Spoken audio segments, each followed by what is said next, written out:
What's up, everyone? Welcome to Power Play with CJ. Today, I want to talk about the trade rumors surrounding Edmonton Oilers right wing Jordan Eberle and what I think of possibly him going to Philly.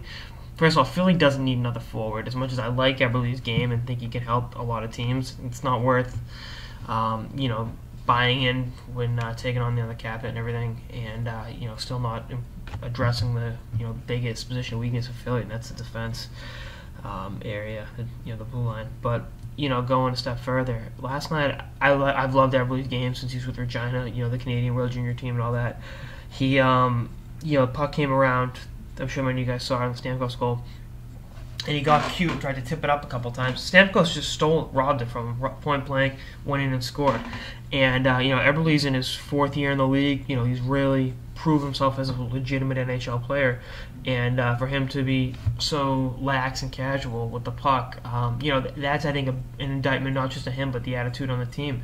I don't know why they didn't give Kruger a full season. I know Dallas Eakins was sought after commodity in the coaching community, but I don't know. This team has a flawed design, and I know I was defending Kevin Dineen.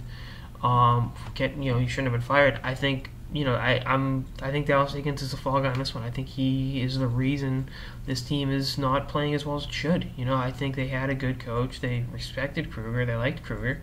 They were playing hard for him. I know last year they didn't play. They weren't great, but this year they're abysmal. They're going to probably going to get another top 3 pick. I mean, you can't have this and expect to compete long term. And trading Eberle maybe spices things up in the locker room, but I don't know what you're going to get from Philly that's going to make it that much better. I mean, Scott Laughton?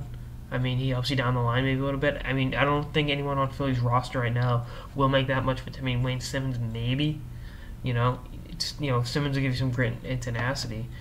I'm just speculating. I'm sure there'd be other assets involved, obviously, but I don't. And plus, I don't know why Philly would give up a guy like Simmons who fits the mold of a team they're trying to build. For a guy like Eberle, that's he's tough. He goes to the net. He goes to the high traffic areas, but isn't that big forward that they like in Philly.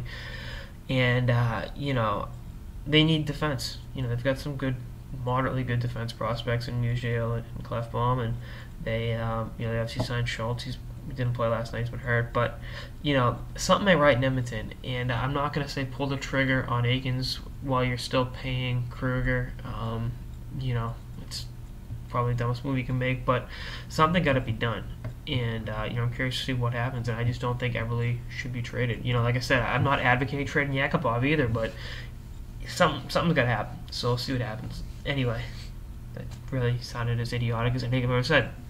That's on this episode of the Power Play with CJ on the Jordan Eberle trade rumors. Stay tuned for more episodes throughout the season and beyond. Later, guys.